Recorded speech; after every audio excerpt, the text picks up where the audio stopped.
தேவனுக்கே மகிமை. கர்த்தருடைய பரிசுத்த நாமம் ஸ்தோத்திரப்படுவதாக. நான் பிரியா, இவர் பேர் பால்ராஜுங்க. நான் இந்த குழுக்கு வந்து 4 வருஷமாக ஆகுதுங்க. 3 வருஷத்துக்கு முன்னாடி என் பையன் ரொம்ப துன்மார்க்கமாக இருந்தான். அவன் பேர் டைட்டஸ்.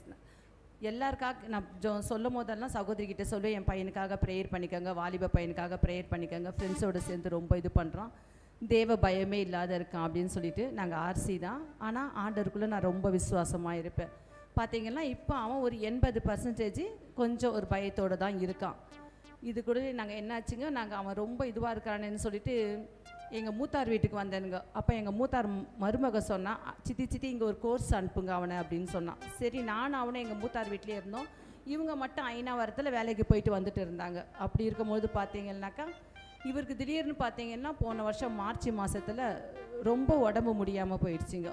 25ஆம் தேதி இவர் என்ன பண்ணாருங்க, எனக்கு ஃபோன் பண்ணாருங்க. நாங்கள் கிண்டியில் இருந்தோங்க, சின்ன பையன் வீட்டில். எங்கள் பையனும் துறைப்பாக்கத்தில் தூரமாக இருக்குதுன்னு சொல்லிட்டு ட்ரைனிங்காக கிண்டியில் அவங்க சின்ன அண்ணன் வீட்டுக்கு வந்துட்டு இருந்தானுங்க. பார்த்தீங்கன்னாக்கா இவருக்கு ரொம்ப உடம்பு முடியாமல் போயிடுச்சுங்க 25ஆம் தேதி. அப்போ நான் உடனே நான் ஒரு ஸ்கூலில் வேலை செய்கிறேங்க. ஸ்கூல்லேருந்து திரும்பி வேலைச்சேரிக்கு போயிட்டு இவரை கூட்டிக்கின்னு துறைப்பாக்கமே வந்து உடனே நான் ஜூலி சிஸ்டருக்கு ஃபோன் பண்ணேன். சிஸ்டர், இவருக்கு உடம்பு முடியாமல் இருக்குது அப்படின்னும் போது, சரிங்க சிஸ்டர் நான் ப்ரேயர் பண்ணிக்கிறேன் அப்படின்னாங்க. நான் எப்போவுமே அதிகாலையில் நான் எழுந்திரிச்சுப்பேனுங்க. அந்த ஃபோன் வரத்துக்கு முன்னாடி எழுந்திருப்பேன். ஃபோன் வந்ததுமே கூட உடனே எழுந்திரிச்சு நான் தயாராகிடுவேன் அன்றைய வசகத்தை கேட்கறதுக்காக. அப்போ இவங்ககிட்ட சொல்லும் போது டாக்டர்கிட்ட கூட்டிகிட்டு போனாங்க. இவரே பைக்கில் வச்சு என்னை துறைப்பாக்கம் கூட்டிகிட்டு போகிறாங்க. போனாக்கா அங்கே டாக்டர் செக் பண்ணிவிட்டு ஓவர் பிபியாக இருக்குமா இவருக்கு அப்படின்னாங்க. அப்போ திரும்பி ஜூலி சிஸ்டர்கிட்ட ஃபோன் பண்ணேன். சிஸ்டர், இவருக்கு ஃபீவர், ஜுரமும் இருக்குது, பிபியும் ஓவராக இருக்குது சிஸ்டர் அப்படின்னு சொல்லும்போது, சரிங்க நான் ப்ரேயர் பண்ணேன், நீ கவலைப்படாத பிரியா அப்படின்னாங்க. திரும்பி அப்புறம் டாக்டர் வீட்டுக்கு போயிட்டு வந்து மாத்திரையெல்லாம் கொடுத்தாக்கா நைட்டெல்லாம் அப்படியே வேர்த்து கொட்டுது, கை கால்லாம் சில்லுன்னு ஆகுது, அவரால் ஒன்றுமே முடியல, ஷிவரிங் ஜாஸ்தியாக இருக்குங்க. அப்போ எங்கள் மருமக வந்து நாக்குக்கு கீழே ஒரு மாத்திரை வச்சாங்க, அப்பவும் நிற்கல. திரும்பி இவங்கக்கிட்ட தான் ஃபோன் பண்ணுறேன், எல்லோரும் ப்ரேயர் பண்ணுங்கன்னு. அப்புறமா ஃபேமிலி டாக்டர்கிட்ட போரூர்கிட்ட கொண்டு போனோம். அவர் வந்து அக்கு பஞ்ச் பண்ணி கொஞ்சம் நல்லா இருந்தாருங்க. அந்த ஷிவர் நின்று போச்சுங்க. 26ஆம் தேதி சரியாச்சுங்க. திரும்பி 27ஆம் தேதி போகும்போது அந்த அக்கு பஞ்சு கொடுக்கும்போது இவருக்கு வந்து பிரெயின் ஒரு மாதிரி ஆகிட்டு ஒரு மாதிரி பேச ஆரம்பித்தாருங்க. பழைய நினைவுகள்லாம் வந்துட்டு இதை பண்ணு அது பண்ணு இது பண்ணு அப்படின்றாருங்க. அந்த ஒத்துழைப்பு கொடுக்கவே இல்லை எங்களுக்கு. திரும்பி ஜூலி சிஸ்டர்கிட்ட ஃபோன் பண்ணுறேன். ஒன்றும் கவலைப்படாத பிரியா, நம்ம ப்ரேயரில் வச்சுருக்கோம், நல்லாயிடும். என்னடா இவர் பண்ணுற இது பார்த்தா ரொம்ப இதுவாக இருக்குது. ஜூலி சிஸ்டர் பாட்டு, நீ கவலைப்படாத பிரியா, நல்லாயிடும் அப்படின்னு சொல்கிறாங்களே அப்படின்னு சொல்லிட்டு. அப்புறம் பார்த்திங்கன்னா 27ஆம் தேதி அந்த மாதிரி போச்சுங்க. 28ஆம் தேதி ரொம்ப சீரியஸானாருங்க. அந்த டாக்டர் என்ன சொல்லிட்டாருங்க, மஞ்சக்காமலை வந்துடுச்சு இவருக்கு, பிளட் டெஸ்ட் எடுத்து பார்த்துட்டு மஞ்சக்காமலை வந்துடுச்சு, இவர் இமிடியேட்டாக நீங்கள் வந்து இங்கே நாங்கள் பார்க்க முடியாது, இவர் வேறு மைண்டு ஒரு மாதிரியாக பேசுகிறாரு, இவரை கொண்டு போயிடுங்க நீங்கள் ஜிஹெச்சுக்கு அப்படின்னு சொல்லிட்டாங்க. அப்புறம் எங்கள் தங்கச்சி எல்லாம் வந்துட்டு ஜிஹெச்சு கூட்டின்னு போனால் முடியவே இல்லைங்க. மூக்கில் டியூபெல்லாம் போட்டாங்க, எல்லாம் பண்ணிட்டாங்க. அவருக்கு ஒன்றுமே முடியல, அன்கான்சியஸ் ஆகிட்டு ஐசியூவில் கொண்டு போயிட்டாங்க. அப்போ நான் ஜூலி சிஸ்டர் ஃபோன் பண்ணேன். சிஸ்டர் இந்த மாதிரி சொல்கிறாங்க, ஒரே ஒரு வசனம் தான் சொன்னாங்க, அவர் தமது சரீரத்தினாலே நம் பாவங்களை சிலுவை மேல் சுமந்ததினால் அவர் தழும்புகளால் நீ நம் சுகமானம் சொல்லிட்டு நீங்கள் கை வச்சு ப்ரேயர் பண்ணுங்க பிரியா அப்படின்னு சொன்னாங்க. அப்படியே தான் ஐசியூவில் வச்சு ப்ரேயர் பண்ணிட்டு இருந்தால் 2 நாள் அங்கே இருந்தாங்க. உடனே நைட்டு 1 மணினா கூட ஒரு பில்லு தான் போவோம், உடனே இவங்க ஃபோன் எடுப்பாங்க.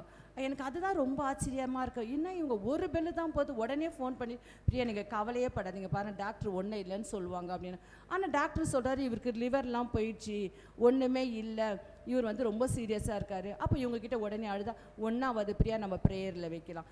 அப்புறம் இவங்க சொல்லுவாங்க, பிரியா அவங்கள பாரு நார்மல் வார்டுக்கு அனுப்பிடுவாங்க. என்னடா இவர் சீரியஸாக இருக்கார், இந்தம்மா பாட்டு நார்மல் வார்டுக்கு. இவங்க சொல்லி ஃபோனை வைக்கிறதுக்கும் டாக்டர் வந்து நீங்கள் நார்மல் வார்டுக்கு போகலாம் அப்படின்னு சொல்லிடுவாங்க. தேவனுக்கே மகிமை. அப்போ நினைப்பேன், ஓஹோ தேவன் சொல்லி தான் ஜூலி சிஸ்டர் இந்த மாதிரி சொல்கிறாங்க. திரும்பி 2 நாள் இருக்கு, திரும்பி ஃபோன் பண்ணி எப்படி இருக்காங்க பிரியா அப்படின்னு கேட்பாங்க அவங்களே. கொஞ்சம் பரவாயில்ல சிஸ்டர், மூக்கில் இருக்கிற டியூபை இவரே தானாகவே எடுத்துட்டாருங்க. வீட்டுக்கு போனால் கூட இவர் படுக்கையில் தான் இருப்பார், மூக்கில் டியூப் இருந்துன்னு தான் இருக்கும், இவருக்கு டைபர் தான் மாற்றணும் அப்படியெல்லாம் சொன்னாங்க. எனக்கு ரொம்ப கவலையாகவே இருக்கும். நம்ம தேவன் நம்ம இருக்கும்போது நம்ம அழவே கூடாது, ஜெபத்தில் தான் நம்ம வைக்கணும். அப்பாலே இப்போ சாத்தானேன்னு சொல்லிட்டு நான் ஜெபம் மட்டும்தான் பண்ணிகிட்டு இருப்பேன். இவர் கூட சொல்லுவேன், நீ கவலையே படாத, தேவனுக்கே மகிமை, ஸ்தோத்திரம் மட்டும் நீங்கள் சொல்லின்னு இருங்க, பிரேஸ் லார்ட் மட்டும் சொல்லுங்கள், வேறு எதுவுமே சொல்லாதீங்க. அழுதால சாத்தானுக்கு ரொம்ப கொண்டாட்டமாயிடும். நம்ம கூட இருக்கிற ஒரு பெரியவர் அப்படின்னு சொல்லிட்டு அவரை உற்சாகப்படுத்திக்கினே இருப்போம் ஹாஸ்பிட்டலில். அப்போ பக்கத்தில் இருக்கிறவங்களாம் சொல்லுவாங்க, இன்னமும் அவர் பாட்டுன்னு பண்ணாத்துறாரு, எல்லாம் பண்ணுறாரு, நீ மட்டும் இந்த மாதிரி பண்ணிகிட்டே இருக்கிறிய, தைரியமாயிரு சொல்லிட்டு. அப்புறம் மைண்டில் ஸ்கேன் எக்ஸ்ரே எடுத்தாங்க, எல்லாம் எடுத்தாங்க. பயமாக தான் சொல்லுவாங்க.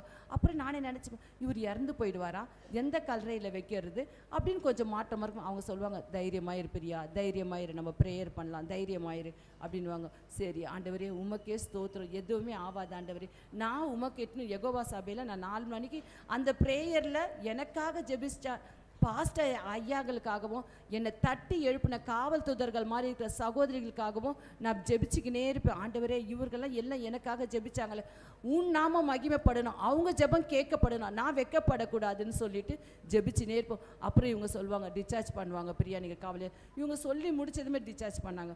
ஆனால் நான் சொன்ன, ஆண்டவரே நீர் உண்மை உள்ளவர், உயிரோடு என்னோடு இருக்கிறீர், நான் எப்படி இவரை கொண்டு வந்தது வேற விதமாக இருக்கணும், ஆனால் இங்கே இருந்து கூட்டிகிட்டு போகும்பொழுது நான் நடக்க வச்சு உன் நாம மகிமைப்படும்படியாக நான் கூட்டின்னு போகணும் அப்படின்னு. அதே மாதிரி நான் ட்ரெச்சர்லையோ டைபரோ எதுவுமே கட்டல, அங்கேயே மூக்கில் இருக்கிற டியூபெல்லாம் எடுத்துட்டாரு, அங்கேயே சாப்பிட ஆரம்பித்தார், அங்கேயே நடக்க வச்சு இந்நாள் மட்டும் தேவன் மார்ச் மாதத்துலேருந்து 4 மாதம் ஆண்டவர் அவர் அற்புதமாக சுகத்தை கொடுத்தாரு. தேவனுக்கு கோடான கோடி நன்றி.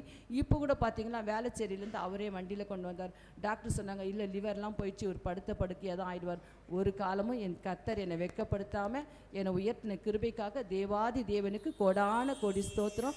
எனக்காக ஜெபிச்ச பாஸ்டர் ஐயாக்களுக்காகவும் ஆண்டவர்கிட்ட நான் ப்ரேயர் பண்ணிக்கிறேன். என்னை 4 மணிக்கு அந்த கனெக்ஷன் கொடுத்த அந்த குடும்பங்களையும் ஆண்டவர் ஆசீர்வதிக்கும்படியாகவும், ஜூலி சிஸ்டர் அவர் குடும்பத்தையும் அவர் கணவர் அவர் பிள்ளைகளையும் தேவன் ஆசீர்வதிக்கும்படியாகவும் நான் ஆண்டவர்கிட்ட எனக்காக மன்றாடுவேன்.